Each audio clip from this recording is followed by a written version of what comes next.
Dinao Mengestu, bonjour. Bonjour. Un grand merci d'avoir accepté l'invitation de la Fringale culturelle. C'est un grand plaisir pour nous de vous rencontrer pour la toute première fois. Pourtant, vous avez déjà publié des romans. Aujourd'hui, on vous voit pour la rentrée littéraire. Vous avez un titre chez Albin Michel qui est publié, qui s'appelle Tous nos noms.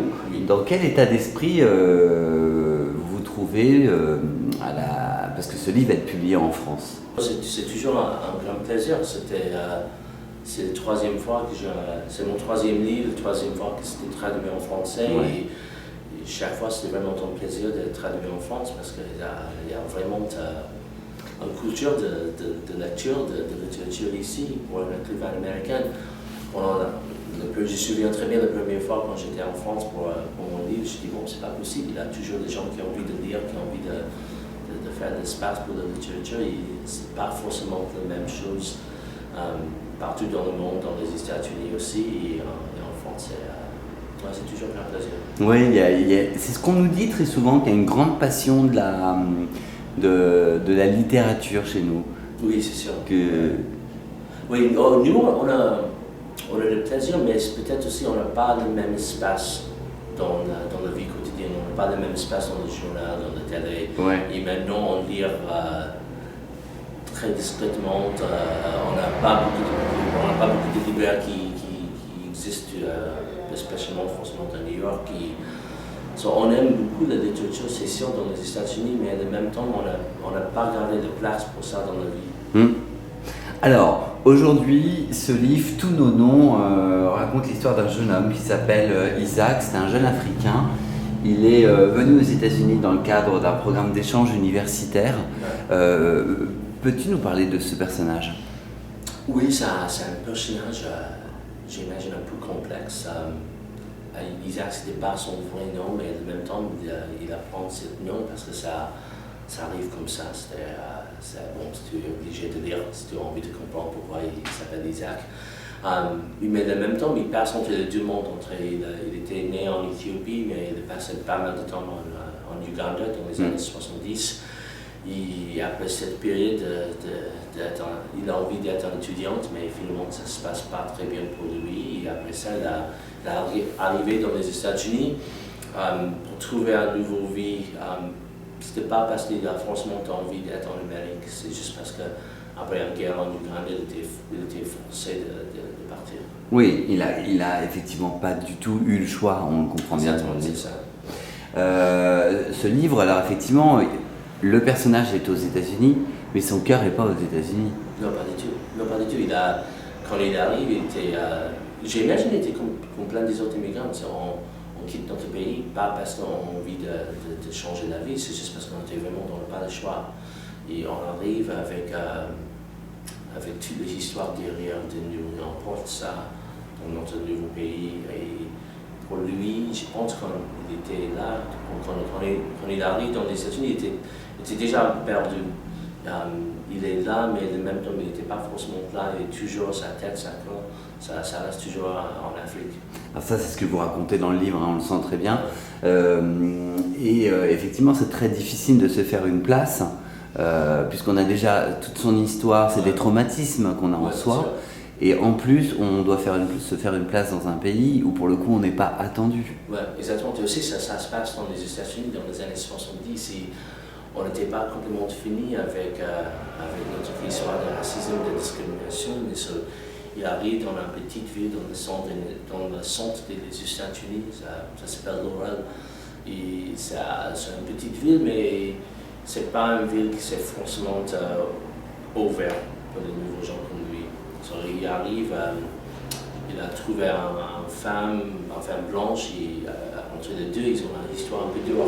Parce qu'ils comprennent que ce n'est pas possible d'être noir avec une femme blanche en cette période. Alors justement, il rencontre Hélène, cette jeune assistante sociale. Ouais, c'est d'elle que vous nous êtes en train de nous parler. Oui. Voilà, qui rencontre. Et effectivement, il y a une idylle qui se met en place entre eux. Mais on voit qu'effectivement, c'est pas l'histoire la plus facile à vivre. Oui. L'histoire d'amour. Ouais. Mais en même temps, pour moi, c'était une vraie histoire d'amour. Parce qu'avec toutes les histoires d'amour, on a toujours des petits problèmes, c'est toujours un peu dur, j'imagine. j'y pense peut-être pas forcément pour tous les gens. Mais en même temps, on était obligé de traverser toutes les différences entre nous et pour Isaac et Helen. C'est sûr, c'est pas juste forcément la discrimination et le racisme dans les États-Unis. Ils ont deux vies complètement différentes.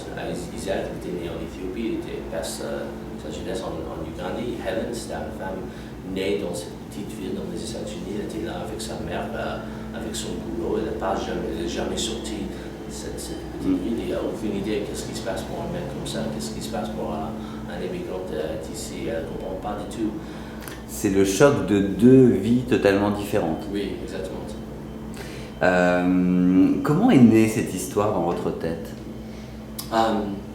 Le début, pour moi, c'était, j'ai dit, bon, maintenant j'ai déjà écrit 2 livres qui se passent plutôt dans les États-Unis. Le début, j'ai dit, bon, j'ai envie d'écrire quelque chose qui se passe complètement en Afrique, dans cette période juste après l'indépendance.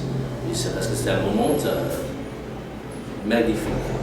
Pas juste pour les Africains, mais partout dans le monde, dans les années 62, 63, l'indépendance de plein de pays en Afrique. Et en même temps, on a une période, c'est un peu pareil dans les États-Unis, on a le mouvement de droit civil qui marche aussi, c'est un mouvement d'indépendance aussi pour les gens noirs dans les États-Unis. J'ai dit, bon, peut-être je peux écrire un roman qui se passe plutôt en Afrique, mais en même temps qui parle de cette histoire dans les États-Unis. Et ça commence comme ça. Et après 1-2 ans d'écrit, finalement, j'ai décidé de mettre une partie de le livre dans l'Afrique et une autre partie dans les États-Unis. Dans les années 70. Ouais, exactement. Sauf que votre roman, aujourd'hui, je trouve qu'il a un grand écho en 2015.